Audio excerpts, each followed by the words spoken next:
Topic number 3.4 ઓહમનો નિયમ. સુવાહકોમાં જ્યારે વિદ્યુત પ્રવાહ વહેતો હોય ત્યારે જ્યોર્જ સાયમન ઓહમે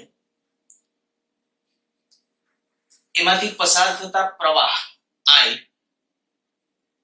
અને વાહકના બે છેડા વચ્ચેનો પીડી એના વચ્ચેનો એક સંબંધ દર્શાવતું જે ફોર્મ્યુલા આપેલું છે, ખૂબ જ સહેલું.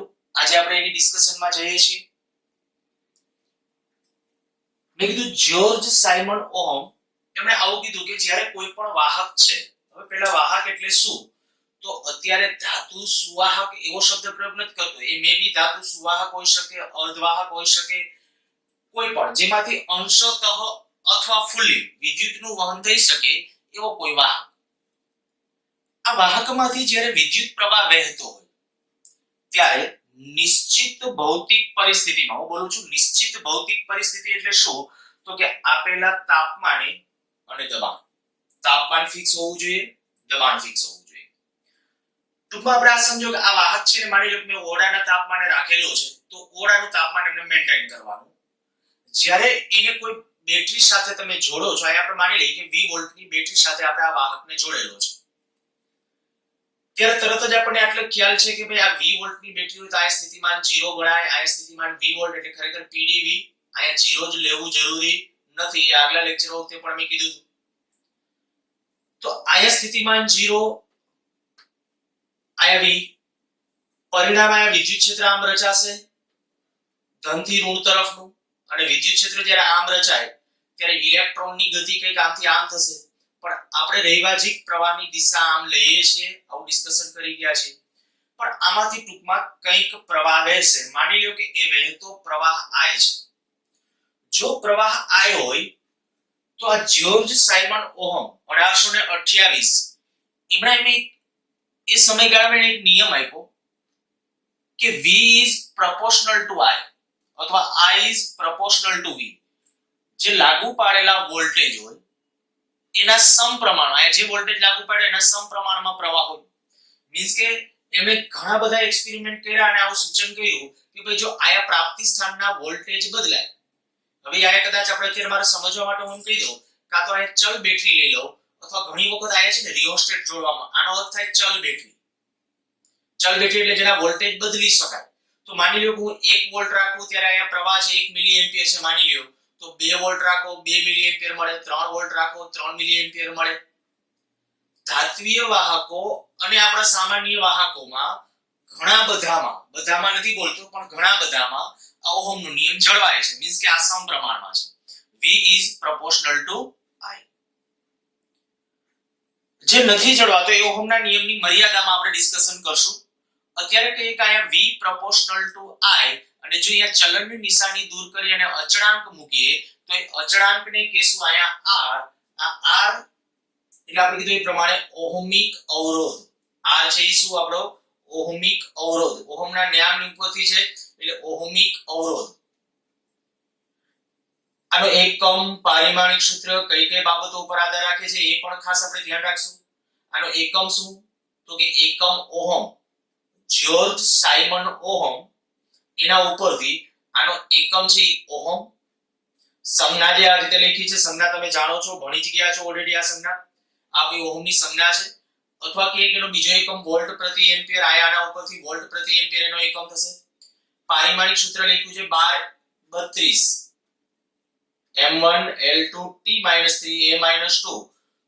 કેવી રીતે આવે તમને ખબર છે? 20 સ્થિતિમાનનું છેદમાં વિદ્યુત પ્રવાહનું, તો 20 સ્થિતિમાનનું થશે 1231 અને એના છેદમાં આપણે કહીએ કે આ વિદ્યુત પ્રવાહનું એટલે 1232 એ આપણા માટેનું પારિમાણિક સૂત્ર. વાહકનો અવરોધ કઈ કઈ બાબતો ઉપર આધાર રાખે છે? તો વાહકનો અવરોધ એક કહે કે દ્રવ્યની જાત, તાપમાન અને પરિમાણ.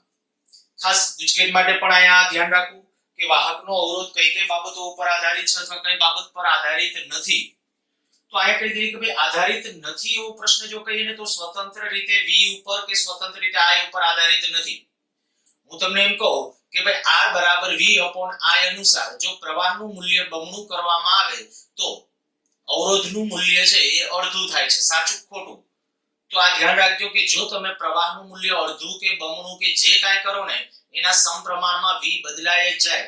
એટલે I બમણું કરો, વોલ્ટેજ બમણો થઈ જાય, પ્રવાહ બમણો કરો છો, આ બમણું થાય. અથવા ઊંધું વિચારો કે વોલ્ટેજ બમણા કરો તો પ્રવાહ બમણો થશે. મીન્સ કે આ બંને સમચલનમાં છે, અને જો સમચલનમાં હોય તો એમ કહી શકાય કે આ ગુણોત્તર અચળ છે, એટલે સ્વતંત્ર રીતે R નો આધાર V કે I પર નથી. બરાબર, વોલ્ટેજ તમે વધારો છો તો અવરોધ વધતો નથી. એટલે એવા લલચામણા ક્વેશ્ચન પણ પૂછી શકે છે કે ભાઈ એક વાહક છે, વાહકને 5 વોલ્ટની બેટરી સાથે જોડેલો છે, ત્યારે એનો અવરોધ 10 ઓહમ છે. જો આ જ વાહકને આપણે 15 વોલ્ટની બેટરી સાથે જોડવામાં આવે તેનો નવો અવરોધ કેટલો થશે? તો વાહકનો અવરોધ લાગુ પાડેલા વોલ્ટેજ ઉપર ડિપેન્ડ કરતો નથી. સ્વતંત્ર રીતે હું બોલું છું, V અને I ના ગુણોત્તર ઉપર કહેવાય. બરાબર, V અને I નો ગુણોત્તર કેવી રીતે બદલાય છે એના ઉપર. પણ મોસ્ટલી તમે V બદલો એટલે I સમપ્રમાણમાં બદલાતું જ હોય. વાહક ઉપર છે. બીજા કોઈ પછી મેં કીધું ઓહમના નિયમની મર્યાદામાં ડિસ્કશન કરશું, બાકીની કે ખરેખર કેટલામાં ક્યાંક નથી જળવાતું તો એની કારણ શું છે. અચ્છા, એનો આધાર કઈ કઈ બાબતો ઉપર? તો દ્રવ્યની જાત. હવે શબ્દ ડાયરેક્ટલી સમજાય જાય. દ્રવ્યની જાત એટલે હું કહું ભાઈ લોખંડનો સળિયો લઉં તો લોખંડનો અવરોધ જે હોય એના કરતા આપણે કહી શકાય ભાઈ એલ્યુમિનિયમ હોય તો જુદું, તો એ દ્રવ્યની જાત ઉપર કહેવાય. તાપમાન, અચ્છા તાપમાન ઉપર કેવી રીતે આધારિત છે સમજવા માટે હું ખાલી ધાત્વિય સુવાહકની જો વાત કરું તો આપણે એમ કહીએ કે ભાઈ આ દાખલા તરીકે ધાત્વિય સુવાહક છે, એની અંદર આ ધન આયનો નિશ્ચિત અંતર રાખીને ગોઠવાયેલા હોય. આગલા લેક્ચર વખતે ડિસ્કસ કરી ગયા આપણે. હવે આ જે ધન આયનો છે એ પોતે પોતાના મધ્યમાન સ્થાનની આસપાસ વાઇબ્રેટ થતા હોય અને વચ્ચે ઇલેક્ટ્રોન સતત અસ્તવ્યસ્ત ગતિ કરતા હોય. આ જે અવરોધ છે ને ઓહમિક અવરોધ, એની મારે બહુ ટૂંકી અને સારી વ્યાખ્યા આપવી તો આપણે કહી શકાય વાહકમાં ઇલેક્ટ્રોનની ગતિ અવરોધાવાના વાહકના ગુણધર્મને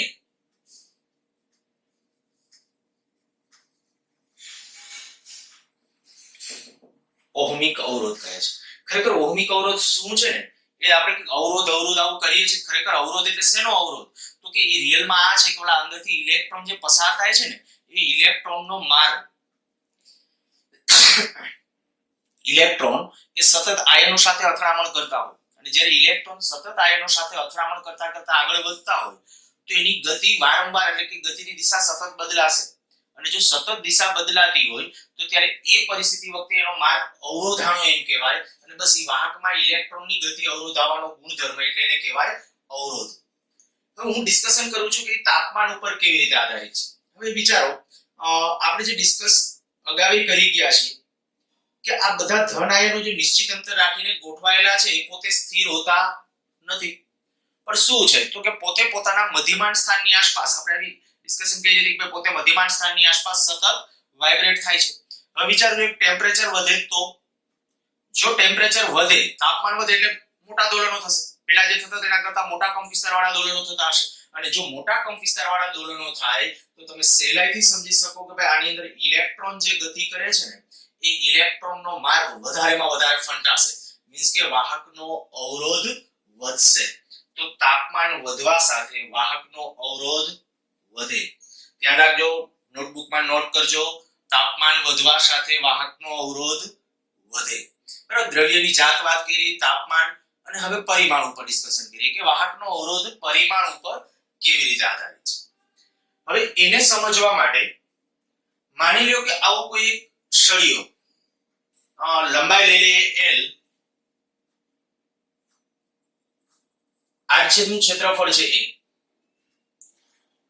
જો આના માટે આપણે ઓહમનો નિયમ લખ્યો તો ઓહમનો નિયમ આવો આવ્યો તો એનું બીજું સ્વરૂપ કહીએ તો આ R બરાબર V/I, જ્યાં V એટલે લાગુ પાડેલા વોલ્ટેજ અને I એટલે એમાંથી વહેતો પ્રવાહ. હવે હું શું કરું છું, માની લો કે એ જે સળિયો છે એવા બે સળિયા અને એકબીજા સાથે પાસ સંપર્કમાં રહે એવી રીતે રાખેલા છે જેને આપણે જનરલી શ્રેણી જોડાણ ગણીએ છીએ.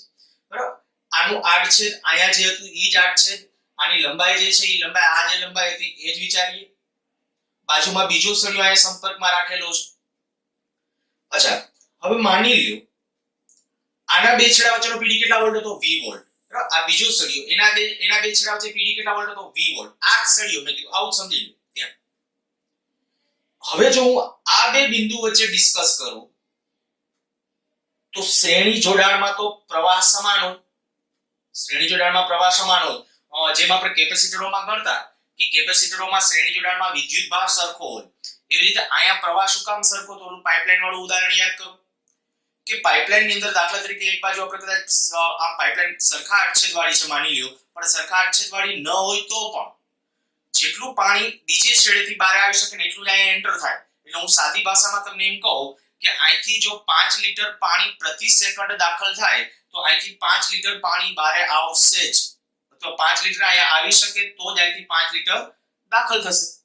ઇનડાયરેક્ટલી અર્થ આવો થઈ ગયો કે આ પ્રત્યેક આડછેદ પાસેથી અહીંયા વિદ્યુત ભારનો જથ્થો સમાન હશે, અને જો એકમ સમયમાં પસાર થતો વિદ્યુત ભારનો જથ્થો સમાન તો પ્રવાહ સમાન. તો હવે આપણે મગજમાં આવું રાખશું કે શ્રેણી જોડાણની અંદર છે એક અહીંયા અવરોધોના એના કિસ્સામાં શું લેવાનું? પ્રવાહ સમાન, કેપેસિટરોના એના કિસ્સામાં વિદ્યુત ભાર. અચ્છા, અહીંયા પ્રવાહનું મૂલ્ય સમાન હોય તો PD માટે શું કરવાનું? તો કે PD માટે શું થશે? V = V1 + V2, એટલે અહીંયા વોલ્ટેજ હોય વત્તા અહીંયા voltage.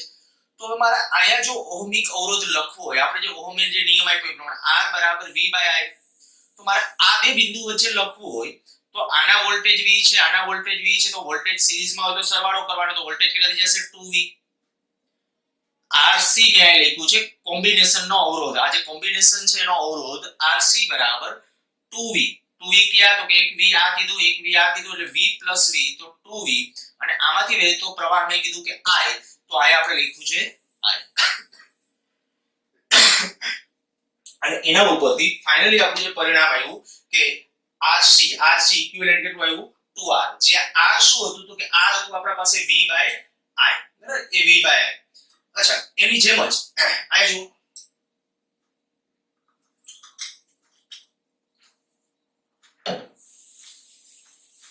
R is proportional to L, એક આપણે કીધું પરિમાણ ઉપર કેવી રીતે આધારિત છે ને એની ડિસ્કશન કરતા હતા.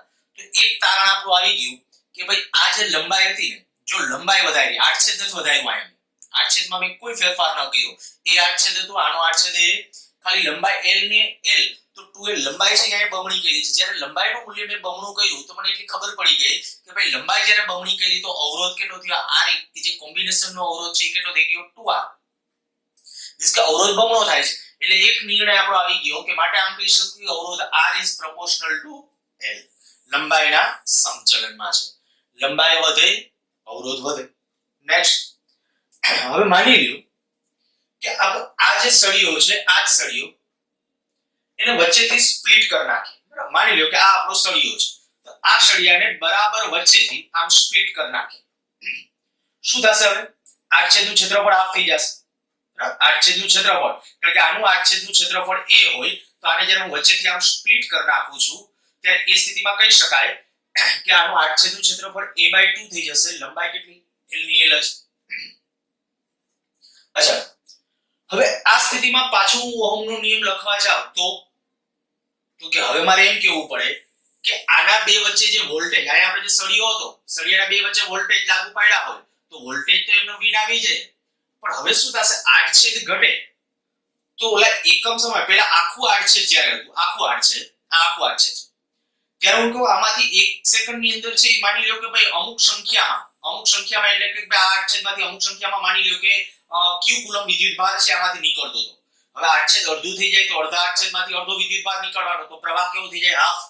તો આમાં પ્રવાહનું મૂલ્ય જે આખો વાહક હોય એના કરતા પ્રવાહનું મૂલ્ય હાફ થઈ જશે. તો ઓહમનો નિયમ લખતી વખતે શું કરવાનું? જો ત્યાં મેં R1 કીધું છે, બરાબર?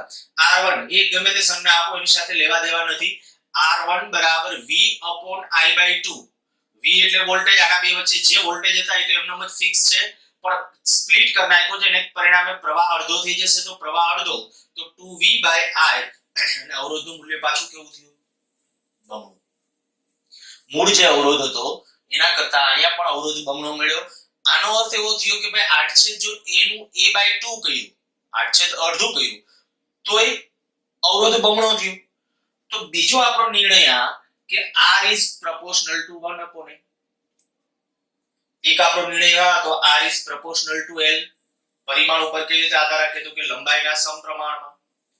બીજું લંબાઈની વાત કરીએ એની જેમ R is proportional to 1/a, આડછેદના ક્ષેત્રફળના વ્યસ્ત પ્રમાણમાં. તો આ આયા કહીએ કે ભાઈ સમીકરણ 1 અને 2 પરથી આ જે બે સમીકરણો છે એમાં ચલણની નિશાની દૂર કરી બે ભેગા કરી દઈએ તો શું આવશે r is proportional to l upon a. r is proportional to l upon a. જો આ બે ભેગા કર્યા છે હવે આ સમચલનની નિશાની દૂર કરી અને ત્યાં આપણે અચળાંક મૂકીએ તો એ અચળાંક મેં મૂક્યો છે ρ. આયા જે પરિસ્થિતિ હોય એના અનુરૂપ મુકાય તો આયા આપણને ખબર છે કે ભાઈ r એટલે અવરોધ લંબાઈના સમચલનમાં છે, અવરોધ આડછેદના ક્ષેત્રફળના તો અવરોધની વાત છે તો એને અનુરૂપ આ એક આપણે અચળાંક મૂકી દીધો અને એને નામ આપી દીધું અવરોધકતા, રેઝિસ્ટિવિટી. અવરોધકતા અથવા જેને કહેવાય રેઝિસ્ટિવિટી. રેઝિસ્ટર એટલે અવરોધ, રેઝિસ્ટિવિટી એટલે અવરોધકતા. તો વાહકના દ્રવ્યની અવરોધકતા કહે છે. અચ્છા એનો એકમ જોઈતો હોય તો કે જો આમાં તમે ρ ને સૂત્રનો કરતા બનાવો તો ρ બરાબર RA/L. આનો એકમ આપણો ઓહમ હતો, આનો મીટર સ્ક્વેર છેદમાં મીટર તો એકમ થઈ જશે ઓહમ ઇન્ટુ મીટર. પારિમાણિક સૂત્ર શું આવશે તો કે પારિમાણિક સૂત્ર આયા ઓહમ નું આયા આપણે લખ્યું હતું એના ગુણાકારમાં 1 મીટર તો L તો આ ગુણાકાર એટલે થઈ જશે આવું કઈ 13 32. મેં નથી લખ્યું, લખી નાખજો. આયા મીટર માટે આપણે મેં કીધું કે L તો આયા થશે 13 32. ઈ આનું પારિમાણિક સૂત્ર થઈ જશે. અચ્છા આધાર કઈ બાબતો ઉપર આધાર રાખે છે કે આ વાહકના દ્રવ્યની અવરોધકતા કઈ બાબત ઉપર આધાર રાખે છે તો કે આધાર તો કે દ્રવ્યની જાત, તાપમાન અને પરિમાણ ઉપર નથી. આના ઉપર છે જાત અને તાપમાન ઉપર છે, આ બે ઉપર આધારિત છે પણ પરિમાણ ઉપર નથી. જો તમને એક યાદ હોય રૂલ્સ તો મેં તમને આવું કીધું હતું કે મોટા ભાગે જ્યારે તમે સમીકરણમાં સમચલનની નિશાની દૂર કરી અને જે અચળાંક મૂકતા હો ને એ અચળાંકનો આધાર એ સમીકરણના એક એક પદ ઉપર મોટા ભાગે હોતો નથી. શબ્દ પ્રયોગ કરું છું, મોટા ભાગે હોતો નથી. r બરાબર ρ L upon a. તો આયા મેં અચળાંક ρ છે ને ρ નો આધાર ખરેખર L ઉપર ન હોય, a ઉપર ન હોય, r ઉપર ન હોય, ન જ હોય. અને આના ઉપરથી ગુજકેટની અંદર 2 થી 3 વખત આવા લલચામણા પ્રશ્નો ડાયરેક્ટલી પૂછી નાખ્યા છે. સીધું તમને એમ કહી દેવામાં આવે કે સળિયો છે, સળિયાને ખેંચીને એની લંબાઈ બમણી કરવામાં આવે તો એની નવી અવરોધકતા કેટલી? અવરોધકતા ચેન્જ ન થાય, અવરોધ ચેન્જ થાય. બરાબર, ઈ શું થાય એ હમણાં આપણે ડિસ્કસ કરીએ છીએ. પણ અવરોધકતા ચેન્જ થતી નથી, પરિમાણ ઉપર આધારિત નથી. તમે જો પરિમાણ બદલો છો, પરિમાણમાં શું આવે? લંબાઈ, આડછેદનું ક્ષેત્રફળ એટલે કે ત્રિજ્યા, વ્યાસ, આ બધું પરિમાણની અંદર છે. તો જો પરિમાણ બદલો છો તો એવા સંજોગોમાં અવરોધકતા બદલાતી નથી. આ આપણે અવરોધનો આધાર જે કીધો હતો દ્રવ્યની જાત, તાપમાન અને પરિમાણ. જાત, તાપમાન, પરિમાણ યાદ રાખજો ખાસ. આ માત્ર જાત અને તાપમાન, પરિમાણ ઉપર આધારિત નથી. મેં ઇન્ટેન્સલી આ ચોકડી મારીને એટલા માટે લખ્યું છે કે તમે ભૂલ ન કરો. બરાબર, એટલા માટે આપણે કહીશું કે આ પરિમાણથી સ્વતંત્ર છે અવરોધકતા. ગમે તે રીતે બદલાવો કોઈ આપણે એમાં પરિમાણ ગમે એવું બદલો, અવરોધકતા બદલાતી નથી. અચ્છા v બરાબર IR. એમાં r એટલે ρ L upon a, ρ L upon a. પણ એક બીજી ટર્મિનોલોજી જ્યાં I upon a એટલે હું જેને નામ આપું છું વિદ્યુત પ્રવાહ ઘનતા. એક ક્ષણ માટે યાદ રાખો, હવે આના પછી ખાલી સમજાવી દઉં છું. વિદ્યુત પ્રવાહ ઘનતા ખાસ જ્યારે MCQ સોલ્વ કરવા માટે અને ખરેખર થોડું ડીપમાં સમજવા માટે રાશિ ખૂબ અગત્યની છે. આપણે ટેક્સ્ટ બુકની અંદર છે બહુ ટૂંકું કરી નાખ્યું છે, ખાલી આટલું જ લખ્યું છે I upon a બરાબર જે વિદ્યુત પ્રવાહ ઘનતા. એટલે વિદ્યુત પ્રવાહ ઘનતા એનો એકમ, પારિમાણિક સૂત્ર એ બધું આપણે યાદ રાખશું જ. બરાબર, આના ઉપરથી મારે એના એકમમાં જવું હોય તો એકમ તમે નોટ ડાઉન કરી નાખજો. જે એની સંજ્ઞા છે small j, I upon a વિદ્યુત પ્રવાહનો એકમ એમ્પિયર, આ આડછેદનું ક્ષેત્રફળ છે તો એમ્પિયર પ્રતિ મીટર સ્ક્વેર. બરાબર, વિદ્યુત પ્રવાહ ઘનતાનો એકમ થયો એમ્પિયર પર મીટર સ્ક્વેર. શું છે વિદ્યુત પ્રવાહ ઘનતા? હમણાં ડીપમાં થોડું સમજાવું છું. પહેલા આપણે આ ટોપિક થોડો પૂરો કરીએ, ટેક્સ્ટ પ્રમાણે પૂરો કરી નાખીએ. I upon a એટલે આપણે કીધું ભાઈ વિદ્યુત પ્રવાહ ઘનતા. એટલે હવે શું કર્યું છે તો આ જે આપણું સમીકરણ હતું તે જ v બરાબર I upon a. I upon a ને બદલે I upon a ને બદલે j. જો j આ ρ અને l, અને v ને બદલે શું લખ્યું છે તો તો કે E into L. આ ક્યાંથી આવ્યું? તો કે સેકન્ડ ચેપ્ટરમાં આપણે ભણી ગયા. જો કોઈ વાહક આયાથી આપણે જે L લંબાઈ અને A આડછેદનું ક્ષેત્રફળ ધરાવતા જ વાહકનું આપણે ડિસ્કશન કરીએ છીએ. જો એવી કન્ડિશન છે તો ત્યારે આપણે કહીએ કે ભાઈ આમાં વિદ્યુત ક્ષેત્ર જે ક્રિએટ થશે એ વિદ્યુત ક્ષેત્ર કેટલું હોય તો કે V/L. આ સૂત્ર તમને યાદ છે, E = V/D લખતા ત્યાં કેપેસિટરની બે પ્લેટ વચ્ચેનું અંતર D હોય તો. પણ સમાન વિદ્યુત ક્ષેત્ર માટે સાચું છે ને આ વાહકમાં વિદ્યુત ક્ષેત્ર કેવું હશે? સમાન. તો E = V/L. બરાબર. એ પ્રમાણે આ કહે કે V બરાબર શું આવશે? E into L. હવે V બરાબર E into L અને જ્યારે આપણે કે આયા V ને બદલે E into L મૂકી દઈએ, આયા જે મેં પદ તમને સમજાવ્યું એ રીતે બંને બાજુથી LL કેન્સલ કરો તો E બરાબર J ρ. આ ρ એટલે અવરોધકતા, રેઝિસ્ટિવિટી. એની જેમ એના વ્યસ્તને સિગ્મા કીધું છે. સિગ્મા એટલે વાહકતા, વાહકતા કંડક્ટિવિટી. ઓલું રેઝિસ્ટિવિટી, આ કંડક્ટિવિટી કહું છું. સિગ્મા બરાબર 1/ρ. એટલે આના વ્યસ્તને આપણે નામ આપ્યું વાહકતા અને એના ઉપરથી જો આ ρ નું આયા વ્યસ્ત લખી નાખ્યું એટલે આ સિગ્મા કરી નાખ્યું છે અને સિગ્મા ને આ બાજુ લઈ લેશું તો J બરાબર સિગ્મા E. આગળ જતા MCQ ના પરિણામો બધા સોલ્વ કરવા માટે ખૂબ કામનું પરિણામ અને જે ઓહમના નિયમનું એક વિશિષ્ટ સ્વરૂપ છે. ઓહમના નિયમનું એક સ્વરૂપ આપણા પાસે આ R બરાબર V/I અથવા આ યાદ રાખો V બરાબર RI કોઈ પણ. બીજું એક વિશિષ્ટ સ્વરૂપ J બરાબર સિગ્મા E. જ્યારે કોઈ પણ સ્પેશિયલ કેસની અંદર આ સમીકરણ આપણે જ્યારે યુઝ કરવાનું હશે ત્યારે હું એમ જ કહીશ કે ભાઈ આપણે ઓહમના નિયમનું એક વિશિષ્ટ સ્વરૂપ જે ભણી ગયા હતા એ તો J બરાબર સિગ્મા E. સિગ્મા શું? વાહકતા. ρ શું? અવરોધકતા. E આયા શું? વિદ્યુત ક્ષેત્ર. બધા પરિણામો ખાસ મગજમાં ગોઠવી કાઢજો. આયા મેં અવરોધકતાનો એકમ જે લખ્યો તો અવરોધકતાનો એકમ લખ્યો તો ઓહમ ઇન્ટુ મીટર. તો વાહકતાનો એકમ શું થશે? વાહકતા એનાથી ઉલટો. બરાબર. ઓહમ હોય તો ઓહમનું ઉલટું તમે આમ વાંચવાની ટ્રાય કરો એમ બોલું છું તો મોહ. ઓહમને આમ ઉલટો વાંચવાની ટ્રાય કરો તો મોહ. એટલે મોહ ઈ કેનો એકમ થશે તો કે ઈ આ અચ્છા એક તમને એ કહી દઉં આ જે આપણો અવરોધ છે ને અવરોધ એટલે રેઝિસ્ટર. બરાબર. આપણે જેને કહીએ છીએ કે રેઝિસ્ટર એનો જે વ્યસ્ત લઈએ એનો એકમ શું થાય તો મોહ. અવરોધના વ્યસ્તનો એકમ મોહ અથવા એક શબ્દનો એક બીજો એકમ છે એનો સાયમન. કારણ કે આ સાયન્ટિસ્ટ નું નામ શું છે? George Simon ohm. ફરીથી બોલું છું જ્યોર્જ સાયમન ઓહમ.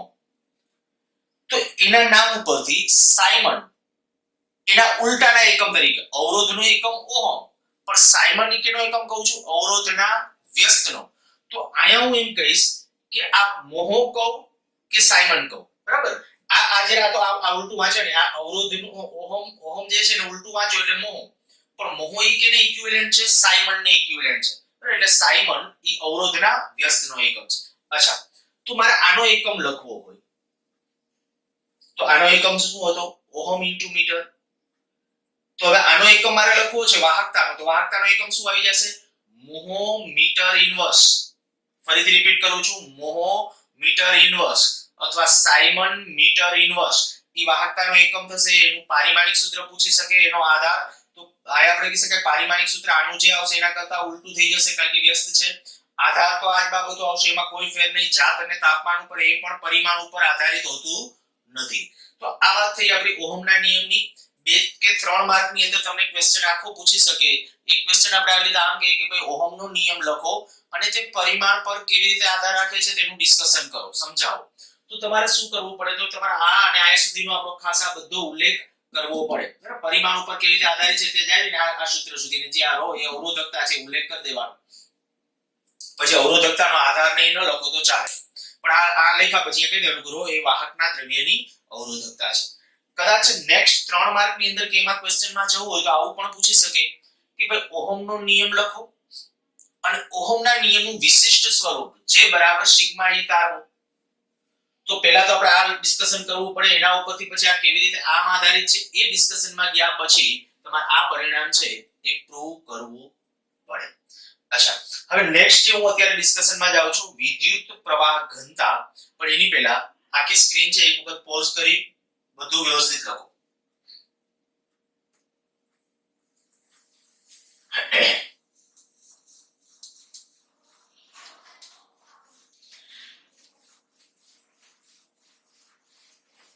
અહીં જે પ્રશ્નો જનરલી તૈયાર થતા હોય બહુ સહેલા ક્વેશ્ચન હોય છે. આના ગુજકેટમાં વધારે સંભાવના સાથે આના પ્રશ્નો પૂછાયેલા છે. અવરોધના કેવા પ્રશ્નો હોય છે એનું પણ ડિસ્કશન કરીએ. પહેલા આપણે આ ડિસ્કશન કરી નાખીએ વિદ્યુત પ્રવાહ ઘનતા.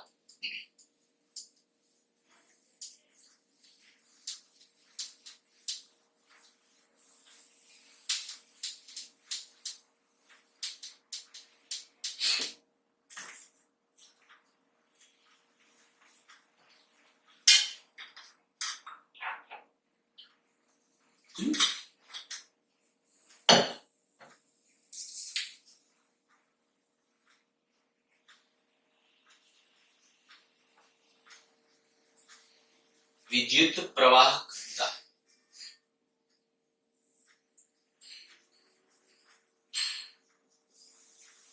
વિદ્યુત પ્રવાહ સાથે સંકલિત એક રાશિ છે. થોડું એનું સૂક્ષ્મ એની પાછળ જે આપણે કહીએ કે ભાઈ સૂક્ષ્મ ફિઝિક્સ જે સમાયેલું છે, જો એને સમજવાનો ટ્રાય કરીએ. માની લો કે આ વાહક,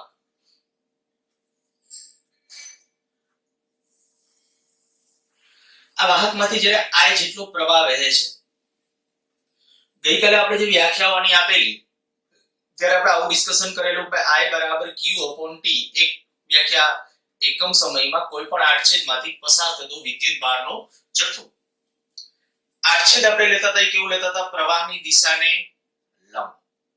બીજું એક મેં તમને ત્યારે ધ્યાન આવું દોરેલું હતું કે ભાઈ આમાં જે બધા જે વિદ્યુતભાર વાહકો છે ને એની જે ગતિ થાય, ધન વિદ્યુતભાર વાહકો છે તો એની ગતિ જાણે કે આ રીતે આમ લેતા હતા. વિદ્યુત પ્રવાહની દિશામાં લેવાય ધન વિદ્યુતભાર વાહકોની ગતિ. તો વિદ્યુતભાર વાહકો છે આ તરફ આમ ગતિ કરે છે. મેં તમને આવું કીધું હતું કે ભાઈ આ બધા છે જાણે કે આમ કતારમાં આમ હાર બધી ગતિ કરતા હોય એવું એનું બિહેવિયર છે.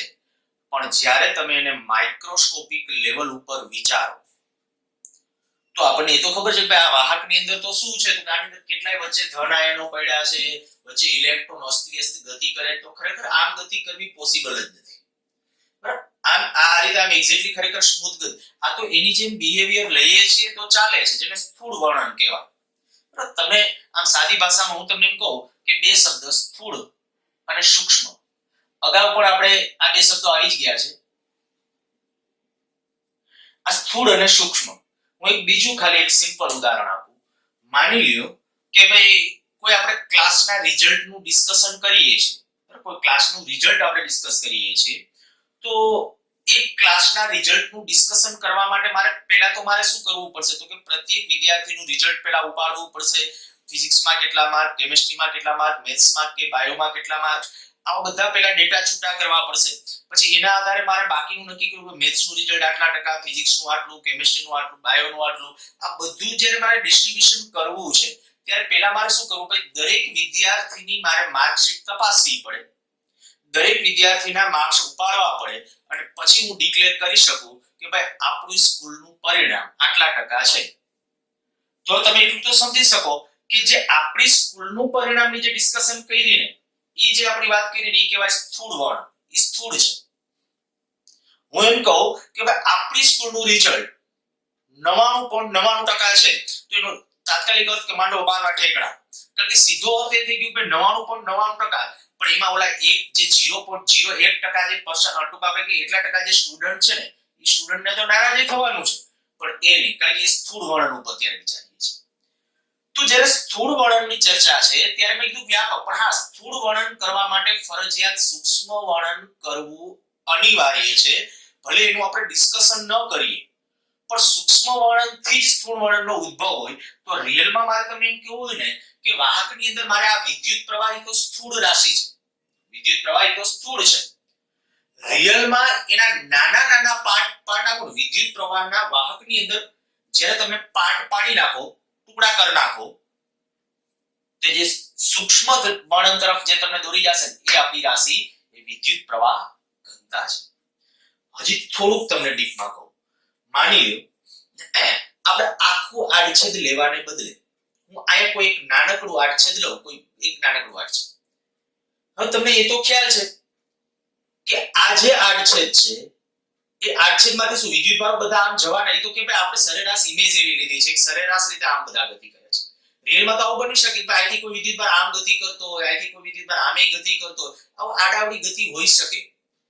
તો આજે એક મેં નાનકડો ખંડ લીધો ને, નાનો ખંડ, એ નાના ખંડ પર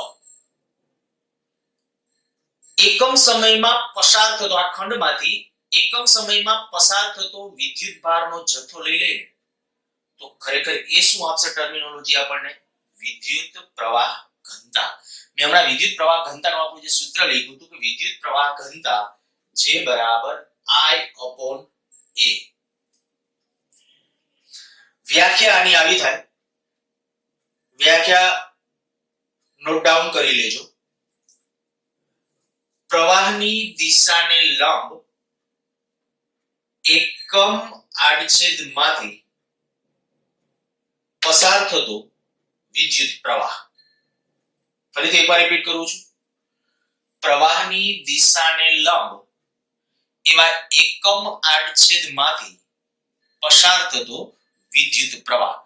ખાસ પાછું ધ્યાન રાખજો કે આ બે વચ્ચે જો મારે ડિફરન્સમાં જ્યારે જવું છે, આ બે વચ્ચે, અને આ રિયલ એની પાછળ આ વ્યાખ્યા તો આપણે આનું પરિણામ આખું ટેક્સ્ટબુકમાં ચર્ચામાં નથી એટલે લાગુ નથી કરતો, પણ એક તમને આટલું કહી દઉં કે જો તમારે જરૂર પડે ને તો આ સમીકરણ આ જે છે એ અહીંયા લઈ લો તો કંઈક પરિણામ આવું થશે. J ઇન્ટુ અહીં લખી નાખું છું dA. આ dA એટલે નાના ખંડનું ક્ષેત્રફળ, બરાબર. અને અહીંયા કંઈક અહીં લખી નાખું છું પૃષ્ઠ, કારણ કે અહીંયા જ્યારે તમે dA લખો છો, dA એટલે આ ખબર છે એ ક્ષેત્રફળ. શું કહ્યું? I બરાબર J ઇન્ટુ A. આ ક્યારે સાચું છે? આ પરિણામ ક્યારે સાચું છે? તો કે જ્યારે આડછેદ પ્રવાહને લંબ હોય, આડછેદ પ્રવાહને લંબ હોય અને બધા જ બિંદુ પાસે વિદ્યુતભાર વહનનો દર સમાન હોય, બધા જ બિંદુ પાસે વિદ્યુતભાર વહનનો દર સમાન હોય. મેં શબ્દ ખાલી આ આટલો જ લખ્યો છે, વિદ્યુતભાર વહનનો દર સમાન હોય. પણ જો મારે વ્યાપક સૂત્ર એનું જોઈતું હોય તો વ્યાપક સૂત્ર આ છે. આ કે ગમે ત્યારે સાચું છે.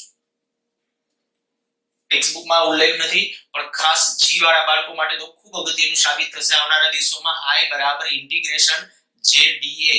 જે મેં કીધું કે આપણે ભાઈ વ્યાપક પરિણામ છે. ખરેખર તો આવું કરવાનું હોય કે આયા જે છે ને એક પેલા આખું ક્ષેત્રફળ એ લેવાને બદલે એક નાનકડો ખંડ dA લીધો. એ નાનકડો ખંડ dA એમાંથી જે પ્રવાહ પસાર થતો ને એને અનુરૂપ તમારે પહેલા શું કરવાનું હતું કે વિદ્યુત પ્રવાહ ઘનતા જે કારણ કે એમાંથી પસાર થતો પ્રવાહ એટલે શું કહેવાય? વિદ્યુત પ્રવાહ ઘનતા. તો J * dA કરો એટલે એમાંથી મળતો પ્રવાહ મળ્યો તો એનું પછી સમગ્ર વિતરણ ઉપર સંકલન કરો ને તો આખા આડછેદમાંથી વહેતો પ્રવાહ મળે. છતાંય આપણે આ પરિણામ ક્યાંથી આવ્યું એના ઉપર બહુ ડિસ્કશનમાં ન જાવ તો કાંઈ નહીં. પરિણામ તમને આવડવું જોઈએ. પરિણામ વ્યાપક છે, બરાબર. ખરેખર આમાંથી જો બધા બિંદુ પાસે વિદ્યુતભાર વહનનો દર સમાન હોય તો જેને અચળ તરીકે બારે લઈ લેવાનું. જે અચળ તરીકે બારે લઈ લ્યો પછી ઇન્ટિગ્રેશન dA. ઇન્ટિગ્રેશન dA એટલે તો કે dA જેવાનો બધાનો સરવાળો કરો. જો આડછેદ આખું લંબ હોય ને આડછેદનું ક્ષેત્રફળ કેપિટલ A હોય તો ઇન્ટિગ્રેશન dA બરાબર કેપિટલ A મૂકી દો. આ પરિણામ આવી ગયું છે. એટલે વ્યાપક આ છે. આ ક્યારે સાચું છે તો આપણે કીધું ખાસ નોંધ કરીને લખજો કે આડછેદ પ્રવાહને લંબ હોય અને વિદ્યુત જુદા જુદા બિંદુ પાસે વિદ્યુતભાર વહનનો દર કેવો હોય? સમાન હોય. તો ખાસ આપણા આ બે પરિણામો. અચ્છા, અહીંયા જ્યારે હું એમ કહું કે ભાઈ વિદ્યુત પ્રવાહ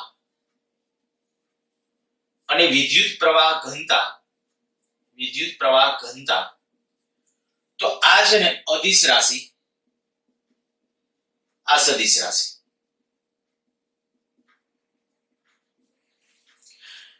આજે હમણાં કીધું એ પ્રમાણે સ્થૂળ રાશિ, આ આપણી સૂક્ષ્મ રાશિ. આનો એકમ એમ્પિયર, આનો એકમ એમ્પિયર પર મીટર સ્ક્વેર. આ ખાલી ક્યાંક તફાવત કેની જરૂર પડે. અચ્છા, સદિશ રાશિ છે તો એની દિશા કઈ? તો કે જ્યારે આપણે વિદ્યુત ભારોની ગતિ આમાં જે હજી સાચું અત્યારે જ્યાં સુધી હું એક્ઝેક્ટલી નથી કહેતો ત્યાં સુધી આવું વિધાન તમને કહી દઉં છું કે અત્યારે જેમનો વિદ્યુત પ્રવાહ વહેતો હશે ને એ દિશા, બરાબર, એ સરેરાશ છે રિયલમાં સાચું કહેવાય ડ્રિફ્ટ વેગની દિશામાં, પણ ડ્રિફ્ટ વેગ જ્યારે હું ભણાવીશ ત્યારે ફરીથી આ સ્ટેટમેન્ટ પાછું ધ્યાન દોરીશ અને સાચું તો આન્સર એ જ છે. પણ આપણે જે સ્થાયી પ્રવાહ લઈએ છીએ સ્થાયી પ્રવાહના કિસ્સામાં જેની દિશા એ કઈ દિશામાં હશે? I ની દિશામાં હશે. રાઈટ? એટલે અત્યારે કામચલાઉ ધોરણે તમે આવું યાદ રાખી શકો કે જેની દિશા એ કઈ છે? વિદ્યુત પ્રવાહની દિશામાં છે. બાકી મેં કીધું કે ડ્રિફ્ટ વેગની દિશા એ પ્રોપર જ્યારે એની ડિસ્કશન કરશું ત્યારે આગળ વધશું. સારું, આ વાત થઈ વિદ્યુત પ્રવાહ ઘનતા કેટલું યાદ રાખવાનું છે. હું વ્યાખ્યા એકવાર ફરીથી બોલી જાઉં છું. પ્રવાહની દિશાને લંબ એવા એકમ આડછેદમાંથી પસાર થતો વિદ્યુત પ્રવાહ એટલે વિદ્યુત પ્રવાહ ઘનતા. વિદ્યુત પ્રવાહ ઘનતાના બે સમીકરણો, એક આ, બીજું સમીકરણ આ વ્યાપક છે. અને આ જે મેં કીધું કે ભાઈ ક્યારે સાચું છે તો પ્રવાહ આડછેદ છે પ્રવાહને લંબ હોય એટલે પ્રવાહ જેમનું વહેતો એને લંબ રૂપે આડછેદ હોય ત્યારે, અને વિદ્યુત ભાર વહનનો દર સમાન હોય તો, બાકીના કિસ્સાઓમાં નહીં. અને પછી આ જે કેટલીક પરિણામો કે બે ને તમે ખરેખર મગજમાં તમને ફીલ થાય કે બે વચ્ચે ફેર શું છે, એટલા માટે આ શબ્દ પ્રયોગો કે આ અદિશ રાશિ સદિશ રાશિ છે. આની દિશા આપણે કીધું કે અત્યારે વિદ્યુત પ્રવાહની દિશામાં સ્થૂળ રાશિ છે, સૂક્ષ્મ રાશિ છે. આ એમ્પિયર અને આ એમ્પિયર પર મીટર સ્ક્વેર. સારું, ભૂસી નાખું છું.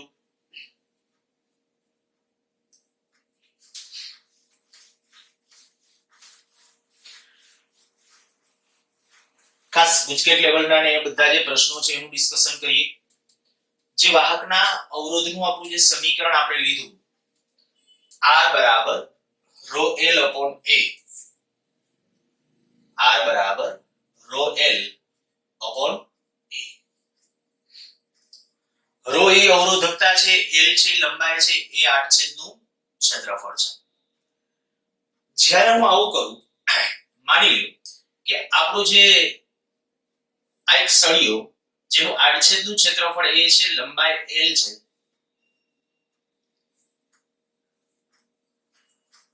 આનું કદ કેટલું થશે તો કે કદ થાય V બરાબર A into L, આડછેદ ગુણ્યા લંબાઈ એટલે કદ થશે. હું શું કરું છું, આ જે પરિણામ છે ને R બરાબર rho L upon A, આની અંદર એક L વડે અંશ અને છેદને ગુણું છું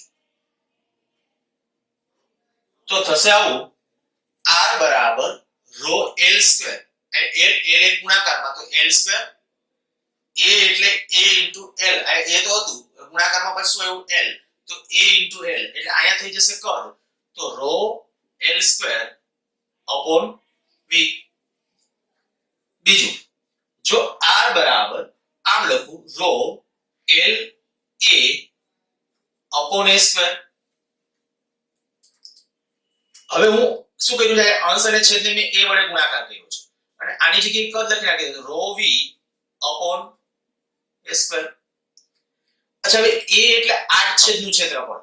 જો એ નળાકારી આપણો આવો તાર હોય પછી ડિપેન્ડ કે આડછેદ કેવું છે. જો નળાકાર નળાકાર તાર હોય તેનું આડછેદ કેવું હશે? વર્તુળાકાર. જો વર્તુળાકાર આડછેદ હોય તો એને બદલે શું લખી શકશો? પાઈ r સ્ક્વેર. એટલે વળી આડછેદ વર્તુળાકાર હોય, આડછેદ વર્તુળાકાર હોય તો શું લખી શકશો? A બરાબર પાઈ r સ્ક્વેર.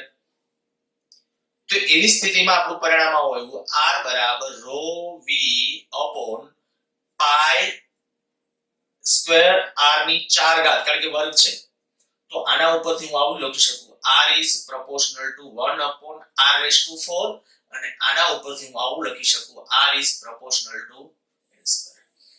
જો તાર બદલતા નથી એટલા એવા સંજોગોમાં કદ અચળ હોય તો એક પરિણામ આપણું આ અને બીજું પરિણામ આ. ક્યાં અને કેવી રીતે હેલ્પફુલ થશે? હું ઓરલી પ્રશ્ન બોલું છું, અહીંયા પ્રશ્ન લખતો નથી. સીધું તમને માની લ્યો કે આવું કહેવામાં આવે કે આ એક તાર છે, આ સ્થિતિસ્થાપક માધ્યમનો તાર છે, તારને ખેંચીને એની લંબાઈ બમણી કરી. તારને ખેંચીને લંબાઈ બમણી કરું તો લંબાઈ બમણી થશે, દેખીતી વાત છે કે એનું આડછેદ ઘટશે. ધ્યાન રાખજો, મેં તારનું દ્રવ્ય એટલે એનું કદ કેવું રહેશે? અચળ. તમને એ તો ખબર પડી જ ગઈ કે ભાઈ આ જે આડછેદ A હતું એ આડછેદ વાળો તાર હતો, લંબાઈ L હતી.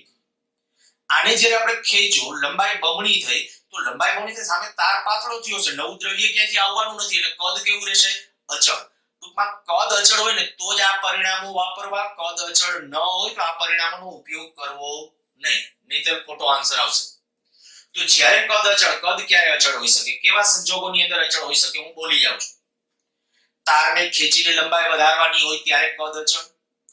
બીજી પરિસ્થિતિ માની લ્યો કે આખો તાર, તમે એમ કીધું કે આ તારને પીગાડી અને એમાંથી નવો તાર તૈયાર કરવામાં આવે છે.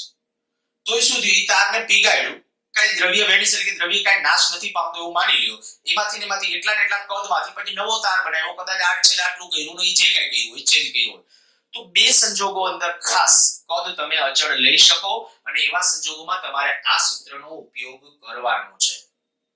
સિમ્પલ ખાલી એકાદ ક્વેશ્ચન માટે આવું કહું, જો વાહક તારને ખેંચીને તેની લંબાઈ n ગણી કરવામાં આવે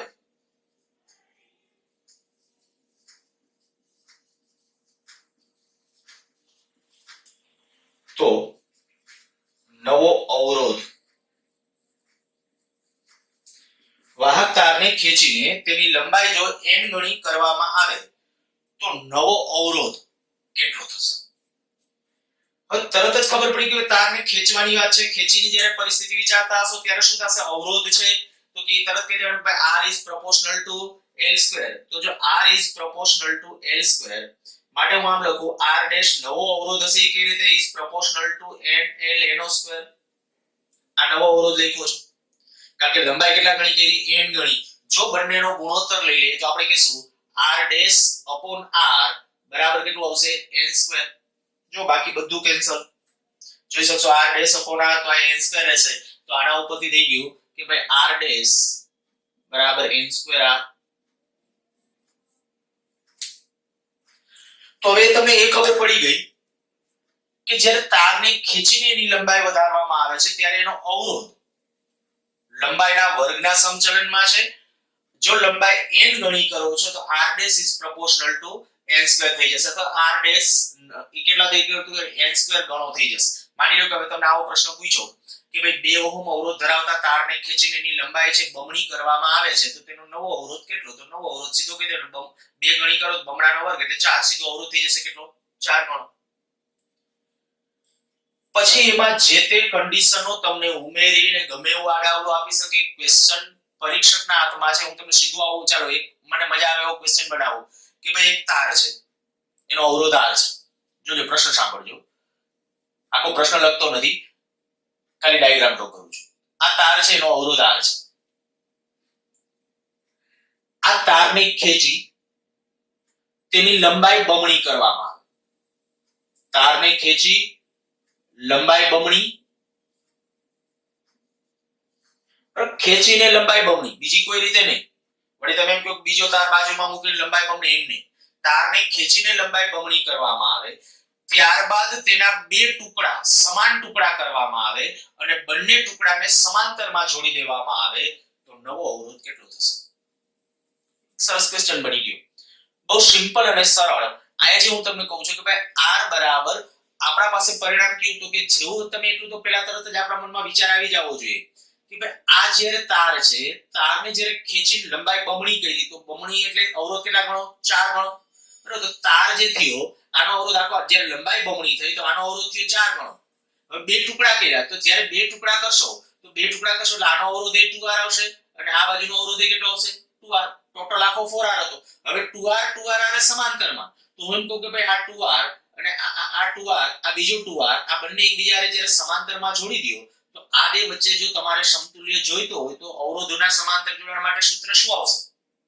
1/r બરાબર 1/r ઇક્વિવેલન્ટ. સૂત્ર જાણો છો, r ઇક્વિવેલન્ટ બરાબર 1/r1 + 1/r2.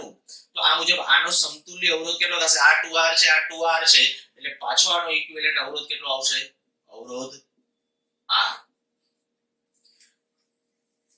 આ રકમ તમારી રીતે પાછી લખી નાખજો. હું રકમ એકવાર ફરીથી રિપીટ કરી જાઉં છું. r અવરોધ ધરાવતો એક તાર છે, તેને ખેંચીને તેની લંબાઈ બમણી કર્યા બાદ તેના બે સમાન ટુકડા કરવામાં આવે અને બંને ટુકડાને સમાંતરમાં જોડવામાં આવે તો સમતુલ્ય અવરોધ કેટલો થશે? તો આવા પ્રકારના ક્વેશ્ચન સોલ્વ કરતી વખતે મેં કીધું ખાસ બરાબર. એટલે આપણી જે અવરોધ પરિમાણ ઉપર કેવી રીતે આધારિત છે કે તો એક પરિસ્થિતિ આ જો લીધી તારને ખેંચીને જો લંબાઈ બદલતા હશો તો r is proportional to l square, લંબાઈના વર્ગના સમચલનમાં. એવી રીતે માની લ્યો કે ઘણી વખત તમને આમ કે તાર છે એને પીગાડીને એમાંથી બમણા આડછેદ વાળો તાર તૈયાર કરવામાં આવે અથવા દોઢ ગણા આડછેદ વાળો તાર તૈયાર કરો. કઈ પણ કન્ડિશન પરીક્ષકને મેં કીધું કે ઠીક લાગે એ પ્રમાણે પૂછી શકે. જો તાર હતો પેલા આ તાર છે, આની લંબાઈ l કહું છું, આડછેદ a છે, આનો અવરોધ r આપ્યો છે. હવે તમે કીધું આ તારને પીગાડી નાખ્યો અને એમાંથી દોઢ ગણા આડછેદ વાળો તાર તૈયાર કર્યો, ત્યારે લંબાઈ કંઈક બદલાઈ ગઈ છે. આ લંબાઈ l ડેશ માની લ્યો. અહીં આપણે કહી શકીએ કે ભાઈ દોઢ ગણું આડછેદ એટલે 1.5 a આડછેદ છે 1.5. પણ અહીંયા તરત જ આપણને એક અંદાજ આવી જવો જોઈએ કે ભાઈ હવે મારે નવા અવરોધની ચર્ચા કરવી હોય તો કે કદ આયા જેટલું હતું એટલું જ રહેવાનું, કદ નથી બદલાવાનું.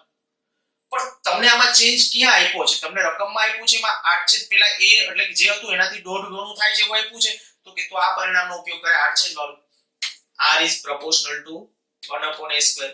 આયા મારે ઉલ્લેખ કરવો છે તો હું આમ લખી શકું r is proportional to 1/a². તો તરત કહી શકતા હોવા જોઈએ કે r is proportional to જો a² હોય, r is proportional to 1/a² આયા તો 1/a² એટલે આ લખશું r dash is proportional to 1/1.5. 1.5 a નો સ્ક્વેર.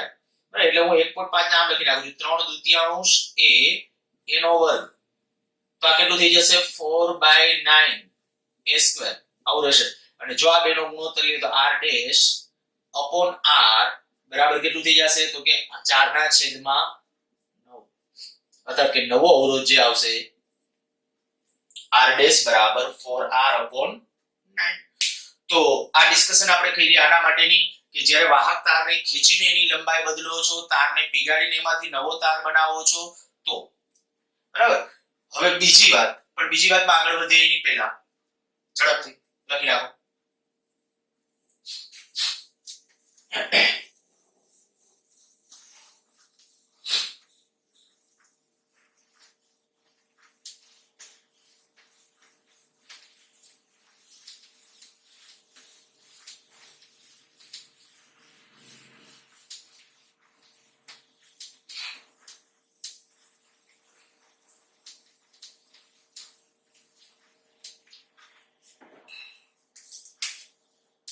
આમ ક્વેશ્ચનના સ્વરૂપમાં લો.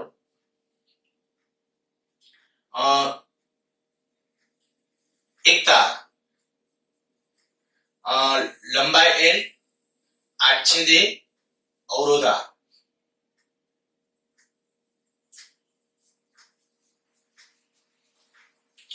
બીજો તાર લંબાઈ કહીએ l/2, આડછેદ કહીએ 2a. તો નવો અવરોધ કેટલો? રકમ મેં આમ કોડ વર્ડમાં સંજ્ઞામાં લખી છે. એક તાર છે લંબાઈ l, આડછેદ a છે, એનો અવરોધ r છે. બીજો તાર એની લંબાઈ l/2 હોય, અવરોધ આડછેદ છે 2a હોય તો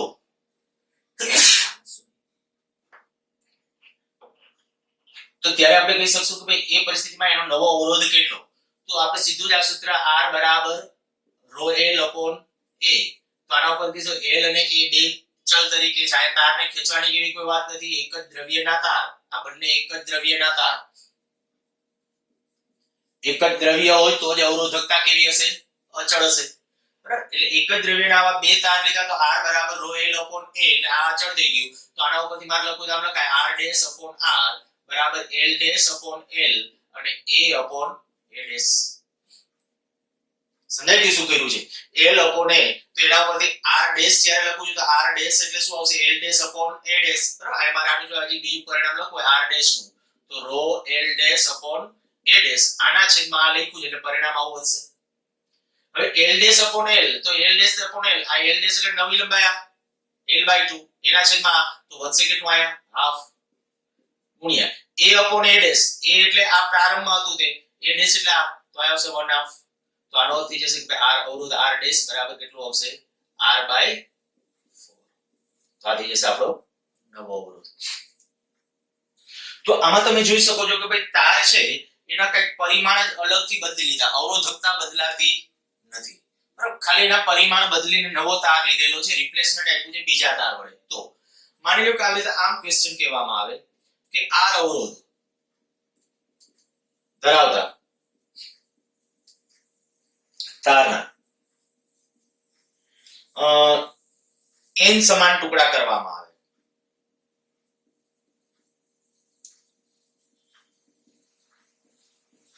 અને તેમાંના અડધા ટુકડા ના શ્રેણી જોડાણ સાથે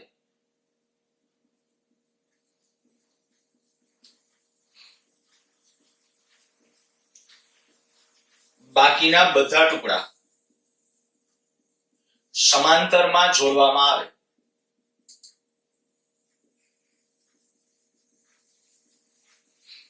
તો નવો અવરોધ એટલે કે સમતુલ્ય અવરોધ, નવો અવરોધ કરતા એમ લખું સમતુલ્ય અવરોધ. અચ્છા, આર અવરોધ ધરાવતા તારના n સમાન ટુકડા કરવામાં આવે તો પેલા તરત જ ખબર પડી જાય કે n ટુકડા કર્યા અવરોધ n માં ભાગનો, કારણ કે લંબાઈ માત્ર બદલાણી છે.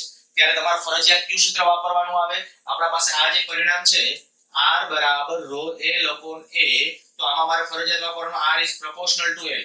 ધ્યાન રાખજો, આગલા જે કિસ્સા હતા તો એની અંદર મેં આવું કીધું હતું r is proportional to l square. વળી લોચે ન ચડતા આ બે સૂત્રમાં આ કે મન ફાવે ત્યારે ઓલું નથી વાપરતા, મન ફાવે ત્યારે આ નહીં.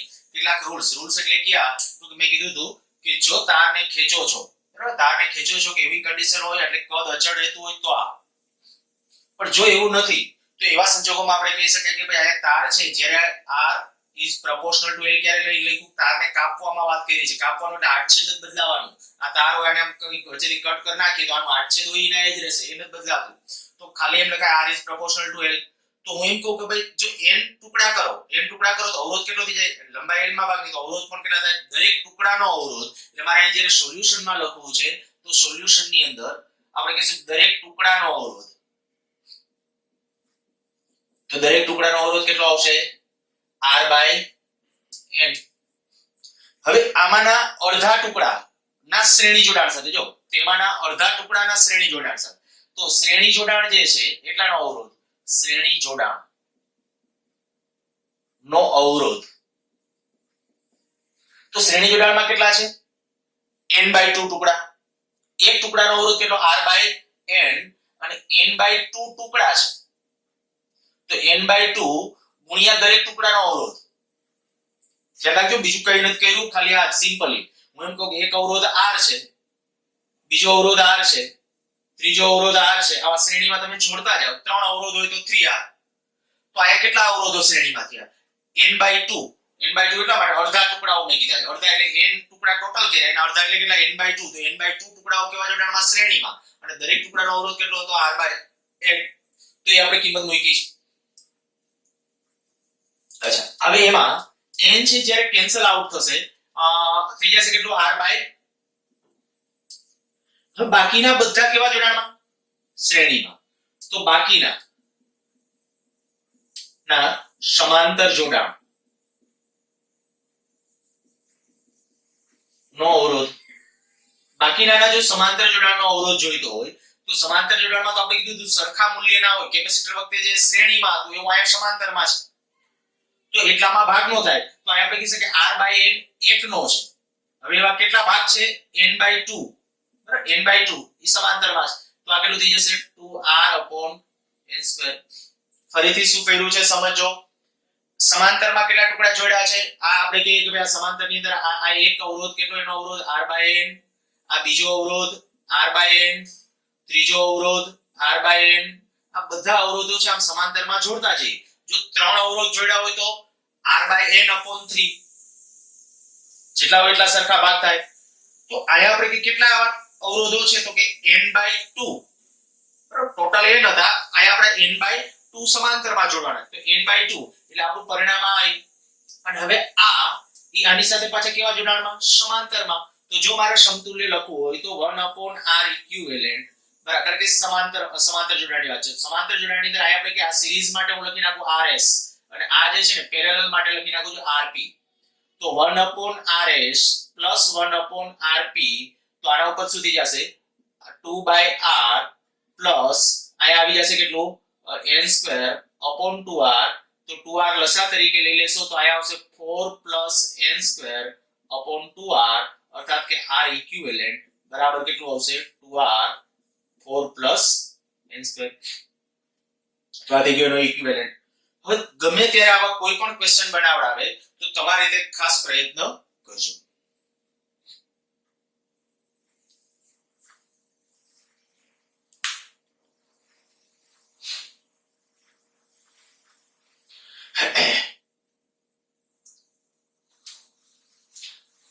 બીજી ક્લાસ આમાં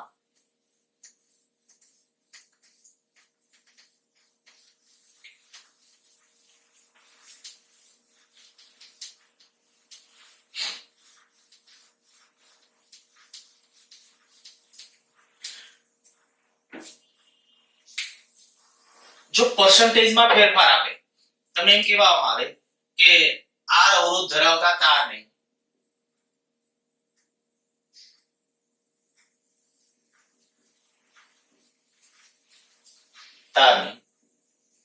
ખેંચીને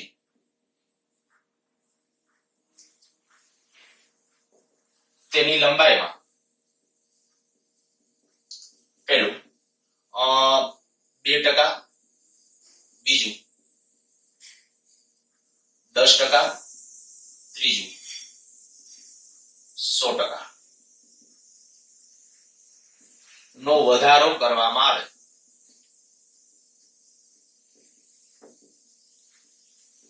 તો નવો અવરોધ કેટલો થશે? ત્રણે કિસ્સામાં આપણે નવો અવરોધ નક્કી કરવો છે. હવે ખાસ આવું જ્યારે હોય ને 5% સુધીનો વધારો હોય તો બહુ ગણતરીમાં ન પડવું, સીધું આપણે 11માં જે ભણતા હતા સીધું પરિણામ આ લખવાયા r = ρl/a. તો આના ઉપરથી હું આમ લખીશ ρl² / a. જો મેં શબ્દ પ્રયોગ કર્યો તારને ખેંચીને અને લંબાઈના જ બધામાં ફેરફાર છે તો લંબાઈના ચલનમાં જવાનું તો ρl² / a. તો આને જો હું આ રીતે આમ લખી નાખું કે ΔR/r * 100 બરાબર ρ, આ બધું તો આ એક પદ આવશે કદ v. આ ρ અને v તો અચળ છે. અચળ હોય તો એને કઈ આપણે ખબર છે કે ભાઈ આ ભાગ ન ભજવે તો એને ધ્યાનમાં નહીં રાખવાના. કેટલો આવશે 2 ΔL/L * 100. તો લંબાઈમાં પ્રતિશત ફેરફાર આપ્યો હોય 2% નો તો 2. આન્સર આપણો આવશે 4% આપેલા માટે. પણ આ ધ્યાન રાખજો આ ટેકનિક ત્યાં સુધી જ વેલિડ ગણવી કે જો 5% સુધી હોય તો સીધું કરો આ 5% તો 5 × 10 અવરોધમાં સીધો 10% નો ફેરફાર. પછી માની લ્યો કે પ્રારંભિક અવરોધ તમને આપ્યો હોય r ને બદલે આપ્યો હોય ને તો હજી સાદુરૂપમાં થોડું તમારે જવું પડે. માની લ્યો કે આ r બરાબર છે તમને આપી દીધું છે 10 ઓહમ, તો વધારો કેટલો થશે એ નક્કી કરવું હોય તો કે પહેલા તો આને આ બાજુ લઈ જાવજો. આ આપણો ΔR/r તો આ થઈ જશે 0.04. r માની લ્યો કે હવે તમને 10 ઓહમ છે તો ΔR બરાબર કેટલું થઈ જશે? ΔR બરાબર r * 0.04. r કેટલું છે? r નું મૂલ્ય 10 * 0.04 તો કેટલું થઈ જશે? આ 0.4 ઓહમ. આટલો વધારો થયો તો કે શું? નવો અવરોધ. નવો અવરોધ કેટલો? તો કે 10 ઓહમ હતો તો 10.4 ઓહમ. આ રીતે કેલ્ક્યુલેશન આવડવું જોઈએ. આ થયો એના માટેનો નવો અવરોધ. અચ્છા, હવે જ્યારે હું વાત આ ટેકનિક ક્યાં સુધી 5% સુધી હોય તો બરાબર, કારણ કે એની આ તમને ખબર છે આ ત્રુટિની મર્યાદાઓ છે. જ્યારે વધુ ઘાતવાળા પદો હોય ત્યારે આપણે કે આન્સરથી થોડા વધારે દૂર તરફ જતા જઈએ એટલા માટે આપણે કહી શકાય 2 ઘાત કે એવું છે ત્યાં સોરી 2% કે એવું કઈ છે 2% 5% સુધી વાંધો નહીં. એથી વધારે હશે તો જવાબમાં જાજુ વેરિએશન હશે એટલે એ પદ્ધતિ ન ફોલો કરવી. તો બાકી તો આપણે રૂટીન મેથડો 11th માં જે પ્રમાણે કરતા એ જ પ્રમાણે હું તમને કીધું કે r બરાબર આ ρl/a બરાબર. આ એક પરિણામ. બીજું પરિણામ નવો અવરોધ લખો r' બરાબર ρ. હવે લંબાઈ 10% વધે તો 1.1 l છેદમાં 1 આનો સ્ક્વેર અને છેદમાં v.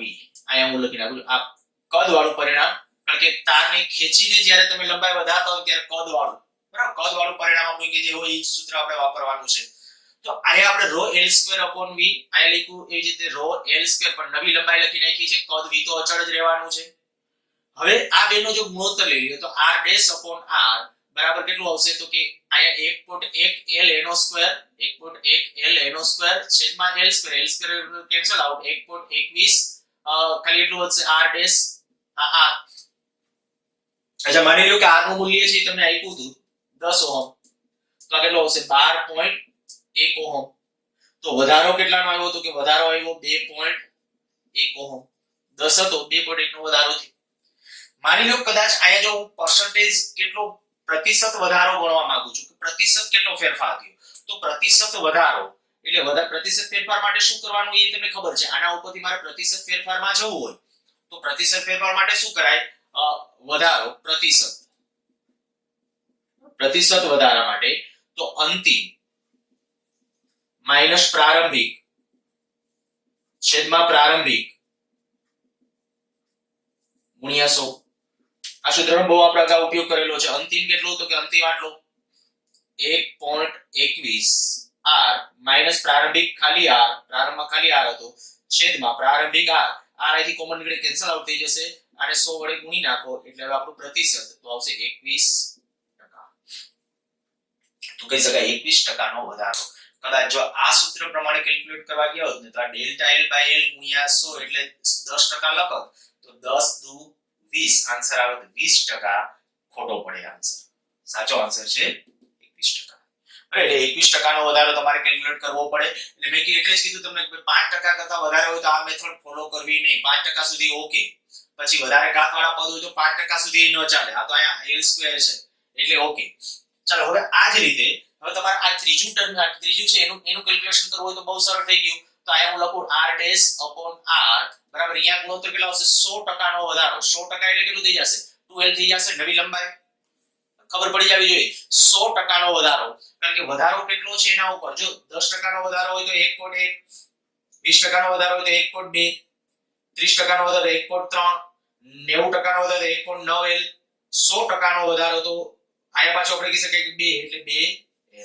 તો લંબાઈ બમણી થઈ ગઈ એમ કહેવાય 100% નો વધારો એટલે તો આ સૂત્રની અંદર હું આ ડાયરેક્ટ આ લખું છું આ ત્રીજા માટે બરાબર આપણું ત્રીજું કેલ્ક્યુલેશન આઈથી આજે ત્રીજા માટે કેલ્ક્યુલેશન ની વાત છે આઈથી આ બીજું કેલ્ક્યુલેશન હતું તો આયા r ડેશ અપોન r તો આની જગ્યાએ શું આવ્યું r ડેશ ને બદલે આયા આપણે 2l અપોન l એનો સ્ક્વેર તો આયા 4 તો નવો અવરોધ કેટલો આવ્યો 4r તો પાછો વધારો કેટલાનો તો વધારો આવ્યો 3r અને ડાયરેક્ટ નિર્ણય ન કરીએ તો સીધું લખી નાખો 300% આયા એ લખી શકો તમે શું કર્યું આયા મેં જે આયા કીધું કે આયા જો આપણા પાસે વધારો આટલો આવ્યો હતો 2.1 બરાબર આયા જે r એટલે r ના પદની અંદર આપણો જે વધારો હતો ને r ના પદની અંદર તો જે આમાં ખરેખર r બાદ કરો એ વધારો ગણાય આ ખાલી અવરોધનું મૂલ્ય લખી નાખ્યું આયા જે અવરોધનું મૂલ્ય તો આપણું બાકી છે મૂલ્ય જ્યારે લખશો 10 તો આ કેટલું થઈ જશે 30 ઓહમ વધારો કેટલાનો થયો 30 ઓહમ નો વધારો થયો એમ કહેવાય પણ હવે હું તમને કહું ડાયરેક્ટ કદાચ ક્યારેક પ્રતિશતમાં જવું હોય ને સીધું જ પ્રતિશતની અંદર તો આમાં ખરેખર વધારો કેટલાનો થયો કે ભાઈ r બાદ કરી નાખો એટલે 0.21r 0.21r 100 વડે ગુણી નાખો 0.21 ગુણ્યા 100 એટલે 21% તો સીધું એવી રીતે આયા 3r આવ્યું r ના પદમાં છે એ મેં કીધું r છે તો આયા સીધું 100 વડે ગુણ્યા 300% તો આ થઈ ગયા એ આના રિલેટેડ પ્રશ્નો ખાસ આવા પ્રશ્નો બધા ધ્યાન રાખજો તારને બેન્ડ કરવામાં આવે તારને વાળવામાં આવે એ જે કાંઈ હોય પણ પરિણામોની ફેરફાર માની લો કે આ રીતે આવો એક ક્વેશ્ચન પણ ગુજકેટની અંદર પૂછાયેલો છે એક તાર છે આ તાર ગણીએ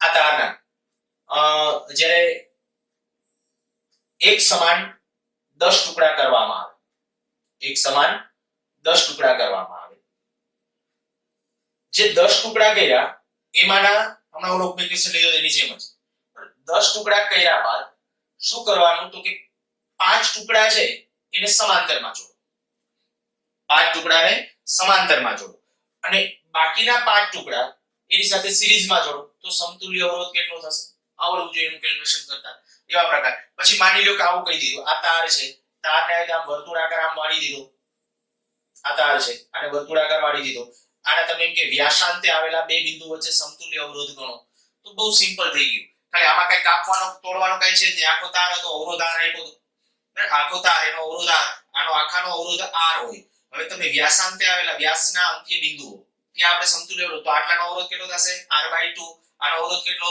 r/2, r/2 સાથે સમાંતરમાં તો r/4, એટલે આનો આન્સર આવશે r/4.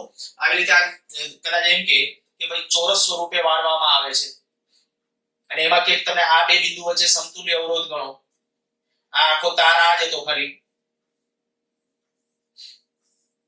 એ લંબાઈ અને આ અવરોધ ધરાવતો તાર એને આમ ચોરસ સ્વરૂપમાં વાળી દીધો, ચોરસ સ્વરૂપમાં વાળી દીધો. પછી પાસેના બે બિંદુ વચ્ચે સમતુલ્ય અવરોધ ગણો તો કેટલો આવશે, તો કે પહેલા તો એ વિચારો આખો અવરોધ r હતો તો આનો આ ભુજાનો r/4, r/4, r/4, r/4.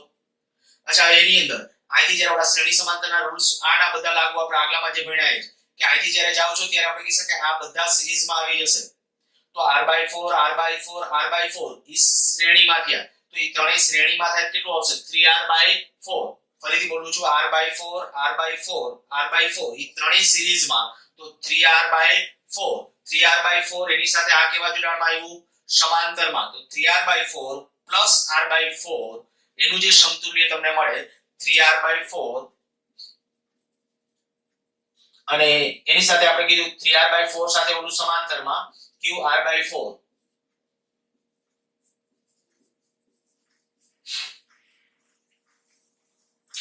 આનો જે આન્સર આવે એ આના માટેનો આન્સર થશે. સારું, આ કેલ્ક્યુલેશન કરશું નેક્સ્ટ ટોપિક આવતા લેક્ચરમાં.